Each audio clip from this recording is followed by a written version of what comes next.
Hello, everyone. Welcome to a brand new episode of Hot Topics. So, if you are not familiar with this web series, where have you been? I've been doing this for a while now, but just in case you are new to the game, sorry, I hear my phone. This is the web series where we like to talk that real talk. We like to talk about the things that we don't really think about every day, that's maybe in the back of our minds, that this question that we have questions that we want answered, but we never know who to ask or what to say, or we don't really get into the heart of the matter. This is the type of show where we do that, and this is the web series. So, as we are a step ahead tutoring services, we tend to focus on certain topics. We tend to focus on business, employment, education, physical health, mental health. Um, we tend to stay within our purview, right? So, sorry, your computer did not freeze. I was trying to get a thought out. But basically, this is the show where we like to educate you and we like to take single topics, whatever they may be, and teach you those topics in a fun way, in an explorative way, in an educational way. So, with that said, let's get right to it. So, the topic of this episode is, what am I doing wrong as an entrepreneur? So, this is the episode for the small business owners, entrepreneurs. Maybe you're thinking about it, maybe you want to be one. This episode is for you. Now, if you notice, it says part two, which means there is a part one. So, wherever you are watching this right now, whether on Facebook, YouTube, Twitter, maybe Instagram, check out our video library and search those archives. So the first part of this topic is there. And we like to repeat topics here because there is more than one way to look at a situation. So we like to look at multiple perspectives from all angles, talk to different people. So if you see the same topic over and over and over again, do not be alarmed. This is an educational tool. We want you to look at one thing from multiple points of view. So, with that said, I have a guest with me who is going to be on the hot seat, and his name is Dalton Jensen. And I look forward to talking to him today. So, let's get right to it. Who is Dalton Jensen? Let me tell you who he is. So, Dalton Jensen is a sales leader, author, and founder of Aloha Views. Aloha Views is a consulting firm that specializes in business acquisition. Dalton is an MBA candidate with over 10 years of experience in sales, finance, and accounting. He is the author of Sales Genius and the Thinking Project podcast host. His mission, should he choose to accept it, haha, sorry, is to help individuals break into the world of entrepreneurship. By learning sales and starting a business, anyone can earn more freedom in their lives. He currently resides in Utah with his family. You can learn more about his projects on daltonkjensen.com, which we will discuss later. And that's it. That's it for the bio. All right, so I'm going to bring Dalton to the stage right now. Hi, Dalton. How are you doing today? Good. How are you, Gabrielle? It's really awesome to be here. Thank you. Yeah, awesome. And it's all sorry, I think that came out pretty rude, but it's awesome to have you with me as Yeah. well. And thank you for tackling this topic about what are we doing wrong as entrepreneurs, and you're here to give us some techniques to about how to sell our products. And I may want to take some notes. So I'm looking forward to having you discuss this. So without further ado, I'm going to pass the baton over to you, and I'm just going to let you get right to it. Yeah. Well, absolutely. So thanks for joining me. Like you mentioned earlier, I was it's been a long time coming for me as a business owner. And it's been just a really awesome opportunity to learn and grow and to be a part of this, to be a part of the podcast. So, but to just dive right in, right? That what I like to talk about the most, um, is labeled the art of connection. So the art of connection really begins with how we function as business owners, really, and um, we start with connecting with our clients, connecting with the people that we really enjoy working with, right? So when we were starting a business, it's really all about who we are targeting, our um, you know our target market and things like that. But once we have that all nailed down, it's really just about what we want to accomplish and and really scaling our business. So it starts with connection. Where I start is there's a difference between marketing and sales, but it's the difference is mainly in like a Venn diagram, right? So there are explicit differences, but they really do meet in the middle. So that's kind of what I talk about. That's what I do. I really help business owners focus on what they do when they meet their clients, when they meet their dream clients, how to connect with them, and how to get them to move forward in the process for whatever we're selling. Right? If it's a product, if it's a service, we ultimately have to get right down to it and persuade and influence people to be a part of our dream, a part of our goals, right? Because that's what's happening when we sell things. It's not simply about the exchange between us, right? So, um, excuse me, if I'm selling something, it'll be my services in exchange for money or something like that, right? And while that's the goal, right, is to exchange this and have economic gain on both ends. It's really about connecting with our customers. It's really about building a lifelong relationship and doing that and building a relationship even after we get a deal or we get a sale or whatever. So that's the main part of what I teach. So um, kind of expounding on going from there. Uh, where does it all start? So it all starts with getting clients, right? And it's a little out of my scope to talk about marketing in the sense that marketing, um, is there to like help you establish your offer, help you establish your target market, help you establish your pricing and things like that. So I'm going to assume that you've already gotten most of that done. And talking about like what do we get wrong most of the time, we get all of that right. We set up a really awesome landing page. We nail down our demographic. We nail down our offer. Usually our offers really well. Sometimes though, in my experience, I've seen where like offers kind of lack. But we can talk about that more a little bit later.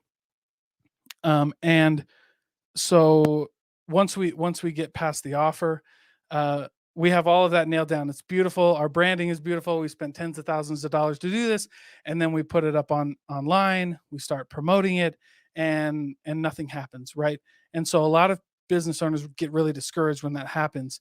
But one thing that we miss a lot and have to realize is that we're all salespeople, that we all have something to sell, that we have places to go and things to, places to go and people to talk to, because the old adage, I'm from Iowa, so the old adage, if you build it, they will come, right, is kind of out of the whole realm of possibility when you're talking about business, because the number one thing that we're fighting as business owners is obscurity, right? We're fighting people seeing us. And so we really have to take that into consideration and attack that head on. So how do we step out of obscurity? You can definitely market, right? So paid advertising, funnels on your website, and all of those things are good, to capture people when they look for you. But what really converts and helps you step out of obscurity as a business owner is finding the people that you want to talk to and then actually reaching out to them and talking to them and getting in front of people, and then knowing what to say when you step in front of people and when you know what to do, right? Excuse me. And when you know who you're talking to. So actually getting in front of them. So people will find you, and to me that's gravy. To me that is only the what should be happening anyway as a result of your outbound kind of consulting. So it really depends on what you're selling. You know, business to consumer is kind of hard to like do a lot of outbound to, but you can do it. So if your customers are on LinkedIn, if you can use LinkedIn automation, LinkedIn DMs, right? You can get the premium subscription on LinkedIn and start talking to people that you want to sell to, that you want to buy your product. If your main target is on Instagram or TikTok or some of these other social media platforms, your outreach might look a little different. You know, there is you know, Instagram, TikTok DMs, but then just putting out really good content. You know, that's part of selling. Answering people's questions, building up a library of overcoming objections. So whether you have a product or a service, people are there's something that's holding people back from buying. And your library of content on YouTube, Instagram, Facebook, things like that, should your number one goal should be to address those concerns. So whatever those may be, whatever those look like, address those concerns up front. I wrote about this on Twitter the other day, but if your website doesn't have like a frequently asked questions portion, you're missing a huge opportunity to answer people's questions. Because in my experience, common objections really boil down to the same things that you can control, right? So, you know, your frequently asked questions might on your website might start with like, you know, what is the refund policy? You know, and then but then it answer, you know, common objections in your niche. So mine, for example, is sales consulting. So my frequently asked questions are, you know, why would you need a sales coach? Why do you need a sales mentor? Why is learning sales important? Why is learning sales important if I'm just a business owner and I'm maybe not a like a 1099 or a W2 sales consultant? Because it's really important. So starting there is a really good opportunity. And then we get into the art of connecting with your clients. And the art of connecting with your clients is empathy. And you know, I was talking about this earlier on another podcast where I had the opportunity to really break down what that means to people. So I start with a video that I saw a long time ago on YouTube, and if you haven't seen it, I'll just briefly describe it, but you should go watch it. And that is uh, the video called "It's Not About the Nail," and it's a really quick, you know, 90-second video about um, you know, a woman who's sitting on the couch and she's talking to her husband, and she's got a nail in her forehead, and she keeps saying things like, "My head hurts." I don't feel good, you know, I'm bumping into things and all these things. And he keeps telling her, like, well, you have a nail in your head. And she keeps telling back to him, like, you're not listening to me. You're not listening to me. Because active listening isn't about solving problems, it's about meeting people where they are. Um, excuse me, it's about meeting people where they are. And so, what that looks like is just understanding and empathizing with other people's feelings. I had an opportunity to do that and to really learn what that meant when I volunteered at the crisis text line. And we had people sending in texts all the time, and they ranged from very mild cases to very severe cases. In some cases, you know, people saying they wanted to end their lives. And so we were trained on how to take people from those hot places to cold places without, you know, whilst remaining calm, while helping the other party remain calm. And so it taught me a lot about business and sales, because while we may not be in those severe of situations and have that much on the line, it is important to recognize that the same principles we use in these cases we can use as business owners. So empathy, mirroring, labeling, uh, dynamic questioning. So how and what questions, and then just understanding that we are all human, and we meet people where they are. So um, that's really where it starts at the beginning of the sales process. So find prospecting would be finding people who you want to talk to, and then reaching out to them, you know, through direct messaging, through emailing, through calling. That's all really important things we have to do to make sure that we can step out of obscurity. Because, like I said, as business owners and as new business owners, that's probably where we miss the boat the most. We think that people are just going to walk right into us and just recognize that our offer is amazing. And while we should position our offer that way, to be a no-brainer, to be able to not walk away from. It's gonna, some people need what I call, the velvet hammer, which is just that gentle push into making a decision. Because we're all playing this game. We're trying to see if we can trust each other. We're trying to see if it's worth it and things like that. And so sometimes all of us just need a little push. I know I've needed that push because we're just nervous, right? You're stepping into uncertainty. We're giving money away and we're not sure if we're going to get it back. At the end of the day, we can be 99% sure, but that 1% will keep customers, our clients, from doing business. So we have to be gentle, use that velvet hammer, and push them through the deal. So that next, how do we do that? How do we build authentic relationships and build authentic urgency with people, and not really know what's going on? We ask a lot of questions. So I was just talking about this with a friend of mine, and it was a really tender opportunity that made everything click in my head, which was, if we don't know the other person's goals, we can't really progress the deal forward. And as we get new information, when we're discovering, when we're talking with clients, that should change how we approach things. So that's why, like, you see a bunch of generic sales processes around, right?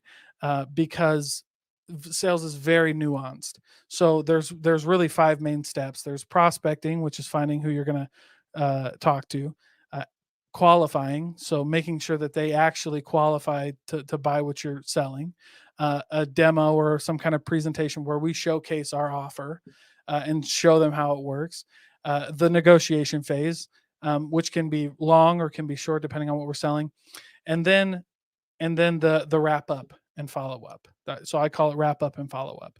So we either wrap the deal up and get it all buttoned up and start ultimately providing value for our clients. Because remember, like, we want to provide value to our clients, but we our clients will never get the full value of what we offer unless they buy. Like, we have an obligation, if we believe in our product, to help other people buy it. Because that's ultimately, what we're doing. And so, um, then if we don't wrap up the deal, then we follow up. Excuse me, sorry. Then we follow up, and if we're following up, that's the road less traveled. That's where we get most 90% of the deals that we end up taking, because a lot of people don't do it at first. Maybe they need time to think about it. Maybe they need all these things. And of course, like, there's ways to overcome, I need to think about it or things like that. But ultimately, if we want to build a genuine connection, it happens a lot on our client's timeline. So a lot of this now comes down to how we manage our pipeline. And so I'm mainly talking about, like, service-based businesses, although product-based businesses will be just the same.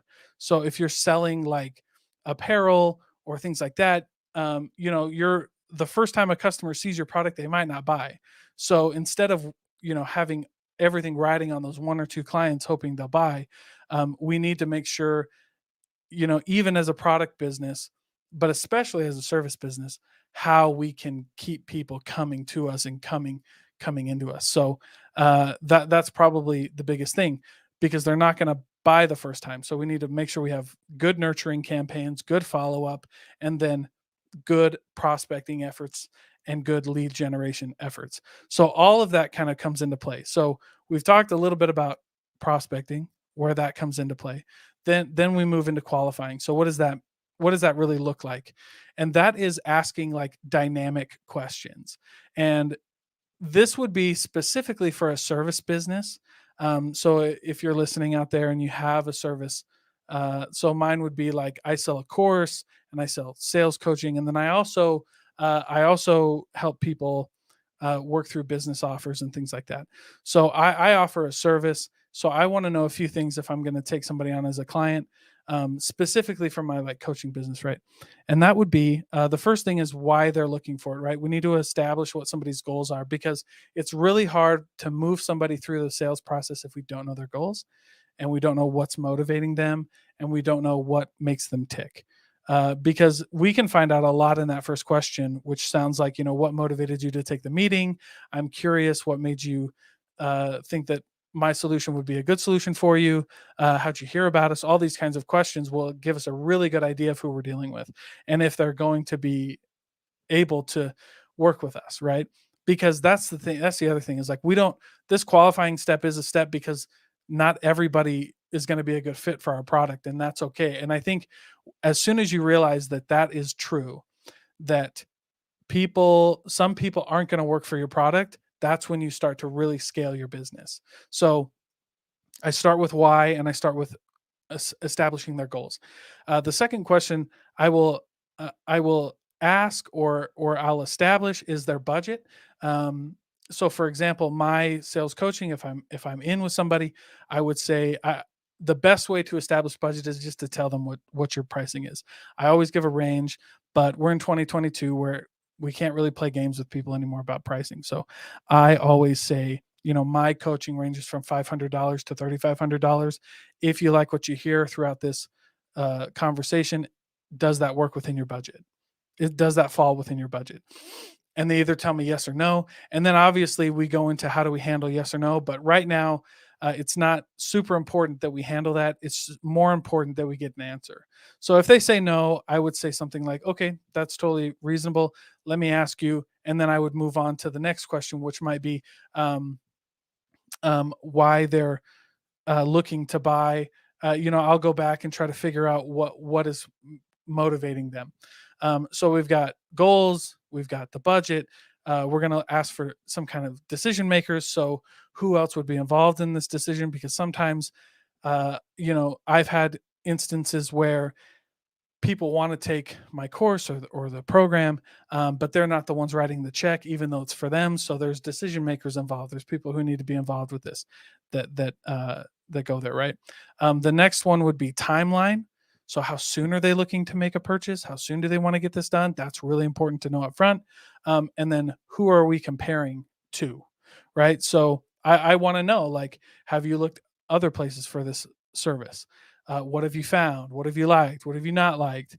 I'm getting all of these questions to kind of build that relationship, to show them that I care, and also to get the idea that I've got that all figured out, right? Then that's pretty much it. So I guess that's 5, right? Establish the goals, establish the budget, establish the decision makers, identify the timeline, and identify competition. So there's more to those, and there's more nuance to those. You can find those in my book that we'll talk about later. But that's kind of the essence. And then we move through the demo and things like that. But the ultimate part that we miss as business owners is we think it's about us.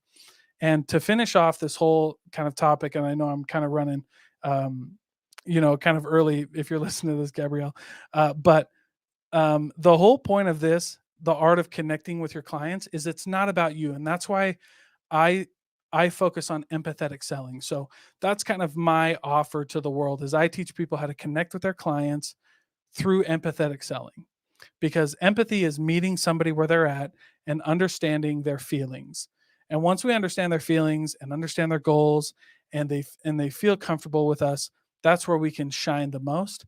In fact, Amy Cuddy wrote a book called Presence. She gave one of the most listened to TED Talks in the world. And she is, I can't really remember what she does right off the top of my head, but she basically established that people judge us off of 2 things: warmth and competency. So do you care and do you know? And they judge, do you care more than do you know? So people will put up with a little bit, they'll put up with a little more of not knowing and not being so much of an expert if they know that you care about them and they know that you're going to work for them and go to bat for them. So at the end of the day, what we need to correct in our mind as business owners is we really need to make it all about the customer. We need to adopt that Amazon principle that it is all about the customer, because once we establish that, we will be able to win. We will be able to move forward with pretty much anybody that we want to, assuming that they're a good fit for our product, and then we can go from there. So that is the art of connecting with your clients. I know I wrapped up a little early, but you guys can learn more and talk about that as we move through the show. But thank you so much. Uh, that was amazing. You definitely gave a mouthful there. Um, so my thing is, when you say it's all about the customer, I guess what if the customer wants something that you don't offer? Do you, and this is my challenge as an entrepreneur as well, do you bend to what the customer wants, or do you stand firm and say, no, I don't offer that? So, for example, I work within a certain price range. So,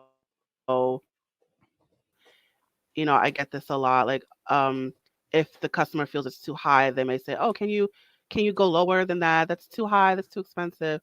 Do I say like, "You know what? I'll lower it just for you," or is it more like, "No, this is it, and if it doesn't work for you, you know, my competition is down the block."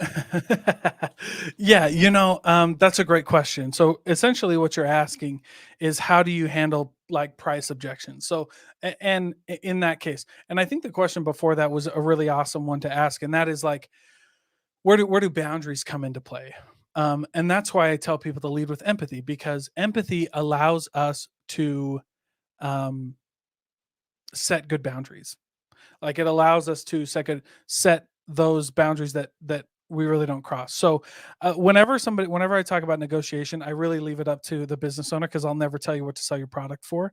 But to answer the question of how do you deal with like price objections, um, I deal with price objections very uniquely. Which is like, first of all, they don't have to ask me the price because I'll just tell them the price. And I think that's probably the most important piece to get this kicked off. And so let's say I say, Gabrielle, if you're saying your tutoring prices are between X and Y, and if you like what you hear throughout this call, does that fit within your budget? And your client says no, it needs to be lower, blah blah blah. I would say something like, what I found is my customers see my price is very reasonable. So I'm curious what's missing for you. I'm curious what else would you need to see to justify this price in your head, right? Because sometimes it is about price. Like I'm not one of those salespeople who say it's never about price. Like your customer can always pay, because the chances are that's inaccurate. Like sometimes people can't pay. So to answer your question, um, I just kind of put it back on them, and I try to get more of information out of it. But I start with saying like that's interesting. I hear you. I understand. Money is really important.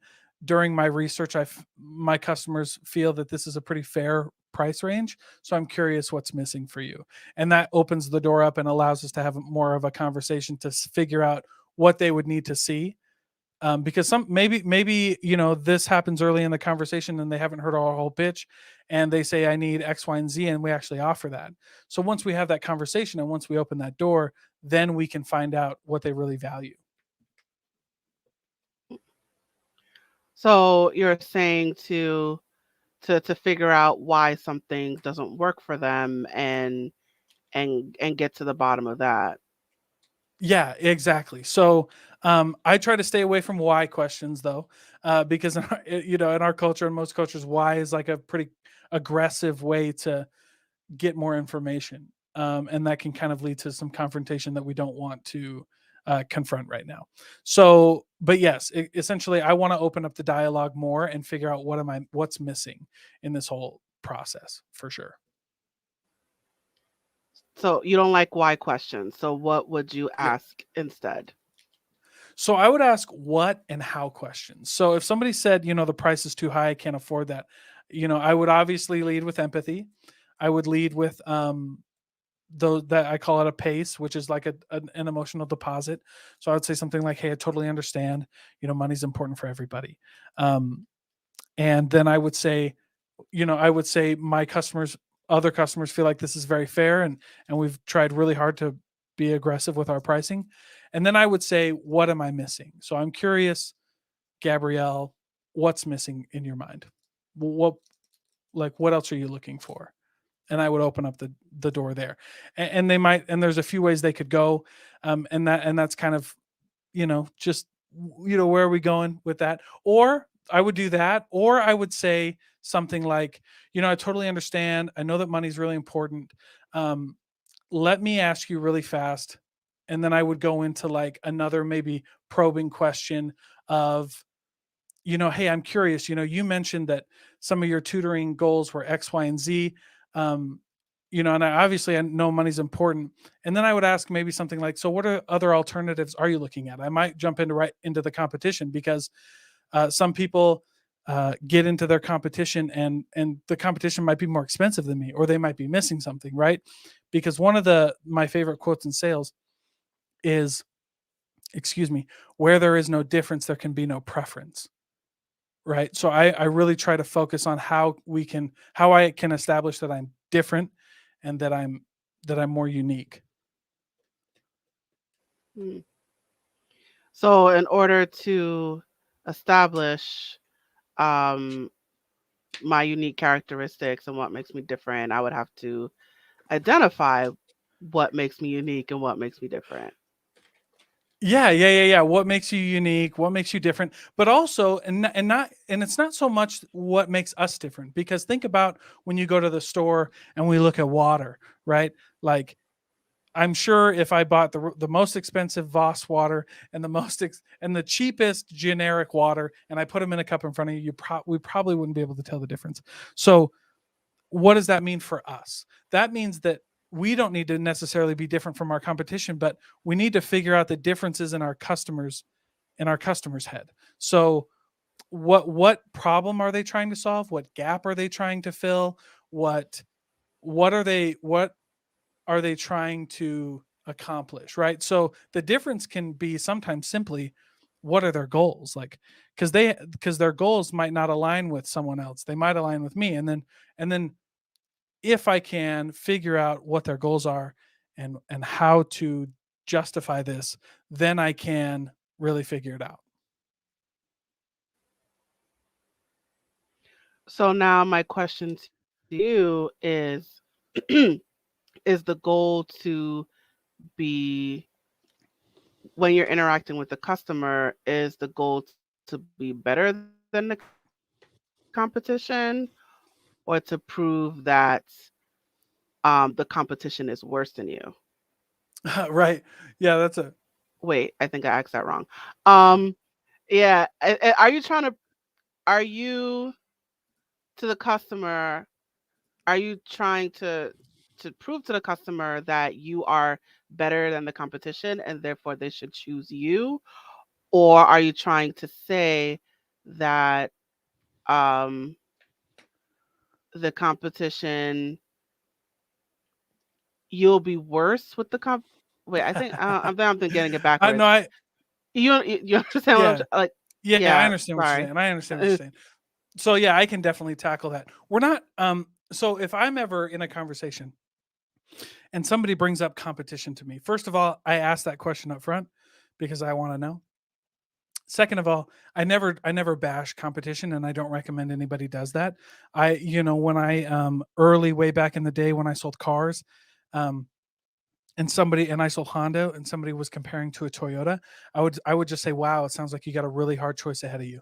Two great cars." You never want to make somebody feel like they're making a bad decision. You always want to make them feel like they're on the right track. And again, it's not about better or worse; it's about different, right? Because different doesn't necessarily mean better or worse. Um, and then the key factor here is I could be selling the exact same product as somebody else, and the biggest difference is me. That's what I'm selling. People buy us. People buy from people that they like and people that they trust. Um, and it's not about the lowest price. It's not about the highest price. It's not about the best quality or the worst quality. Amazon is a prime example of this, pun intended, right? Of fair pricing and excellent customer service. Amazon isn't the cheapest. They're not the most expensive. They're not the best quality. They're not the worst quality. They're just fair. Like, it's very, you know what I mean? It's very fair. And so that's why we like Amazon. Not because they're like one way or another. It's just because we like Amazon. And so when you're talking with a client, getting their goals, figuring out what they like, understanding who they are, and then really leaning into what makes them tick and what their goals are, and doing it in an authentic you way, because people buy you. People celebrate you. I mean, that's where most of our clients come from is I liked you, right? Like I've outsold I've been in little startups and I've outsold giants. And I mean, I've beat giants. And the reason that they I beat them is because they say we liked you more. So it's about you. It's about you. So basically, when it comes to you're showing the customer why you're worth it. Yeah. Um, basically. So even Mhm. if, let's say the competition, let's say you charge more than the competition, you want to say like, this is what I may charge more, but this is what I bring to the table as compared to the competition. Yeah, yeah, you definitely want to be you want to bring your value proposition to the table for sure. Because yeah, there's sometimes where you are going to be more expensive and you might not be more expensive than the competition. You might just be expensive, right? Like people might not understand. So like you offer tutoring services. So one of the if I were in your shoes, one of the questions I would ask and that I would ask everybody is like have you ever had a tutor before? And how much did you spend on a tutor, right? And then I might ask them their expectations. So, you've let's say they say no to everything. They're brand new. I would say, what are you expecting to pay for a tutor? Like, how much have you allocated for your budget to acquire a tutor?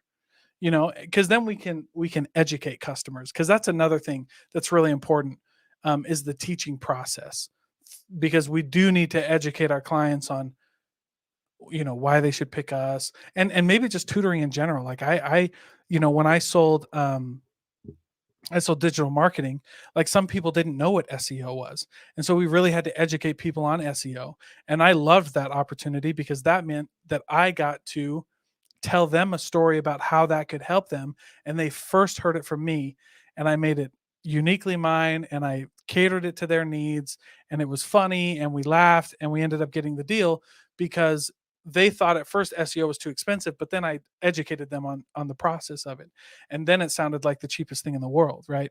So we really just have to make it about them and educate our clients and and keep figuring out, like keep finding out what they need and what they're trying to fix, because if the problem is big enough, they'll work to solve it, right? And if you dig deep enough, you can find a problem that they have that's worth paying for, or at least educate them to see like that they need to pay for it, right? So then is it always about the customer? Because then my thing is if it may get to a point where and it may not even be about price. It may just be about what they want from you. Mhm. I mean, and we were talking earlier about boundaries, so I would think there may be a point where, the business owner has to say, I can't help you. Oh yeah. So where is it is can we really say that it's all about the customer? Yeah, that's a great point. So when I talk about empathy, I do believe that part of empathy is setting good boundaries, and part of setting boundaries is, I illustrate this with a story found in Buddhism, and that is the story of getting shot with an arrow. And essentially, what happens is, getting shot with an arrow hurts, like it's physically painful, but the suffering comes from the story we tell ourselves about why we got shot with an arrow. And this story is perfect because it allows us to set up boundaries and have people respect those boundaries. So yeah, if a client doesn't work out, set good. It it is very empathetic to set good boundaries and say, hey, like we're not a good fit, right? Like if I'm miles away from, like if my tutoring is $200 an hour and they can only afford 20, we are light years away. And I will, let them down easy and we'll end the conversation, but I'm not going to waste my time. I am going to make it all about them because I'm going to give them the opportunity and give them a lot of time and a lot of energy back to go find somebody who will work with them, right? Oh, which is fine. Like if they can't afford us, if they can't meet the certain requirements that we have set in order for a client to work with us, like there's nothing wrong with letting them down easy. And I would argue that is, and not argue is the right word, but I would contest that That is very empathetic to let a client know early and transparently that we are not going to work well together. Um, so that hopefully that answers your question.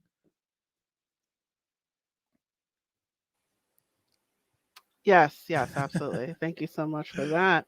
Yeah. And just so I think it's also important to be true to yourself. So yeah, you Yeah. want to get on the client's level for whatever it is. But you also have to be true to yourself and say and be honest with the client and say like I'm not if you really feel you can't help them or you don't want to, just I'm not able to help you. What I do is say I'm not able to help you. Here's a referral. Um, Right. so just to get on their level, but also to for whatever reason, if you're not able to help, then just like you said, Yeah. it it is an act of empathy to turn someone down because Yeah. what you don't want is to and unfortunately, I've done this in the past where I take them, I bend to them and then I end up resenting them. So Yeah. Yeah. Yeah. and I'm trying to and I end up resenting them and it shows in your practice the resentment. Um so yeah, it is that along the lines of what you're trying to say?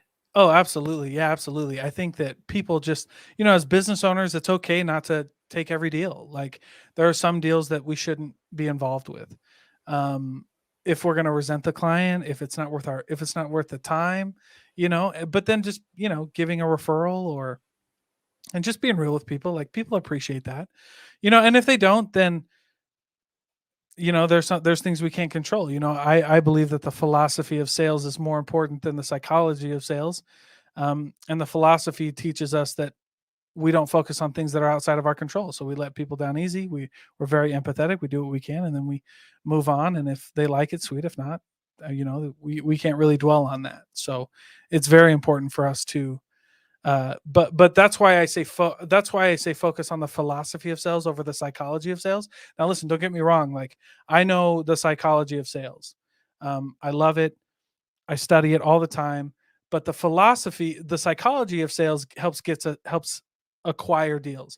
The philosophy of sales lets us stay in business longer because if we try the psychology and all these hacks and we try to have 100% closing ratio, we start getting bad clients, we start getting cheap clients, and all these terms are relative, right? Like I'm not saying they're bad or good, but I'm saying like if we're in a profession where clients aren't paying us enough. Clients are abusing the privileges that we're giving them. That's what happens when you try to maximize the psychology of sales. When you maximize the philosophy of sales, we get clients that we have a two-way relationship with. We love them, they love us. They can afford us and work with us, right? And we have an open line of communication. When you focus on the psychology and you get, you know, too much and you get bogus deals, that can really drain us. And so I always say just focus on the psychology or the philosophy. That's longevity in business. Having a good philosophy of business, a good philosophy of sales keeps us in business longer.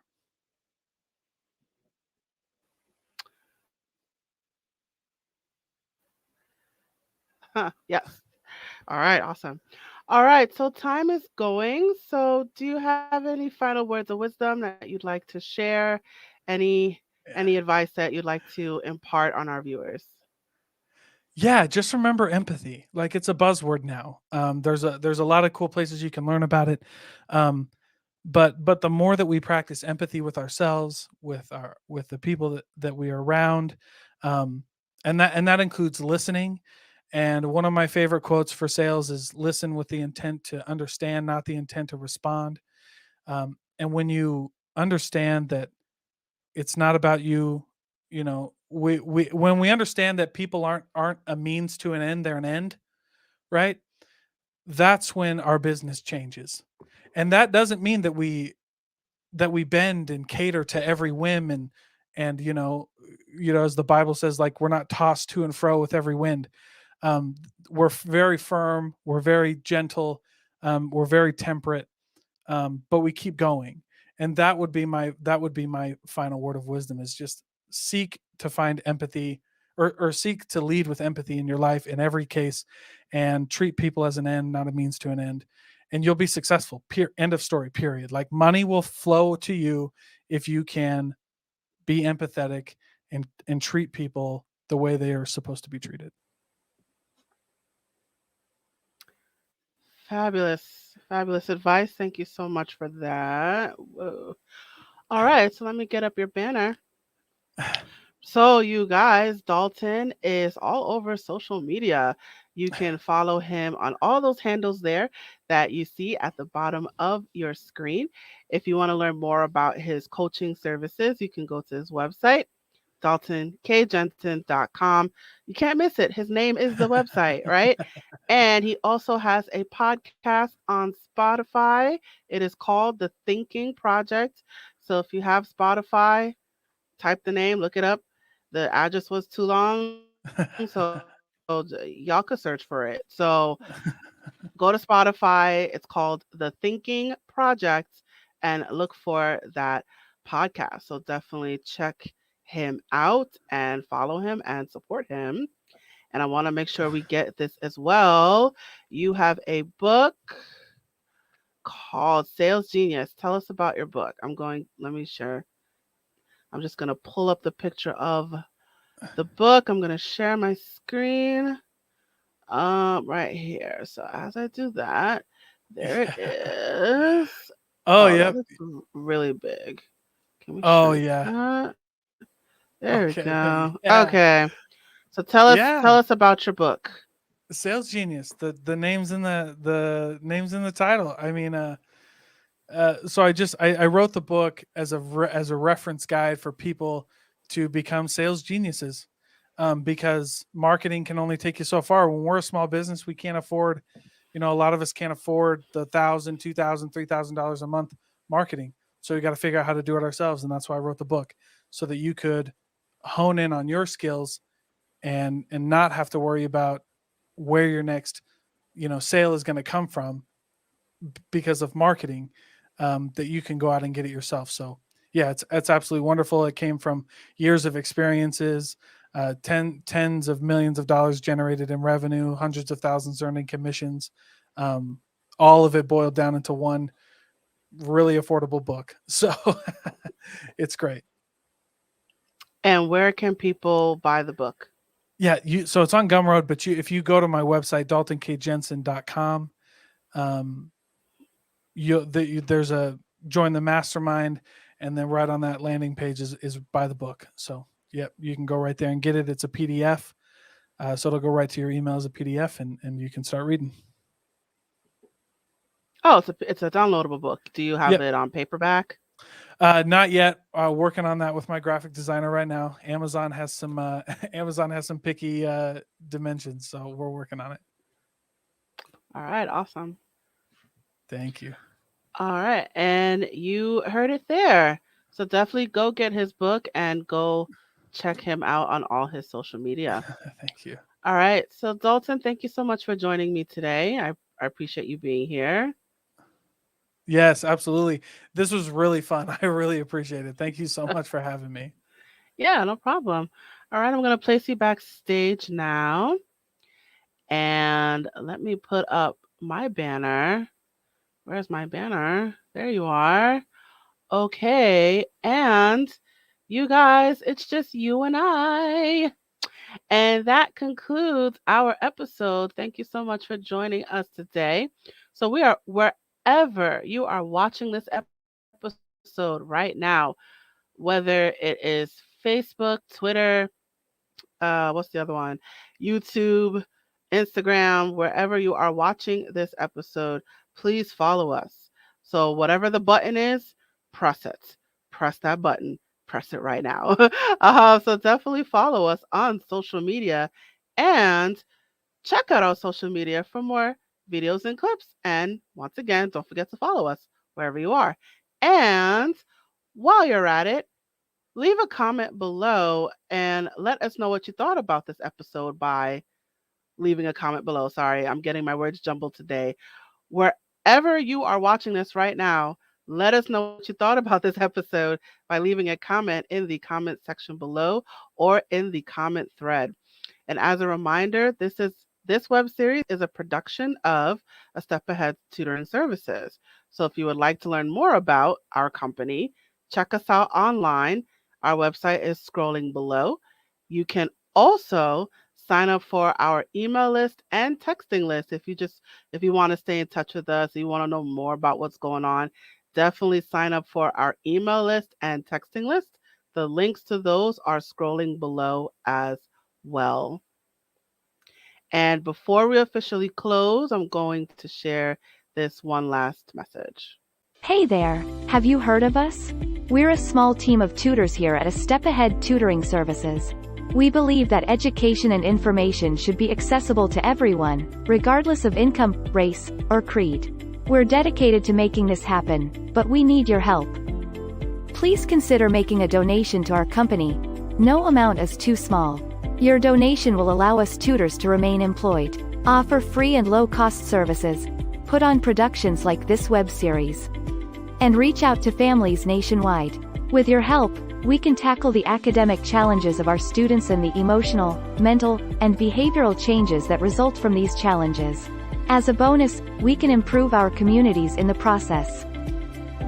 Support us today. Note: we're a for-profit company. We're not a charity. Your donation may not be tax deductible. Please consult a tax professional.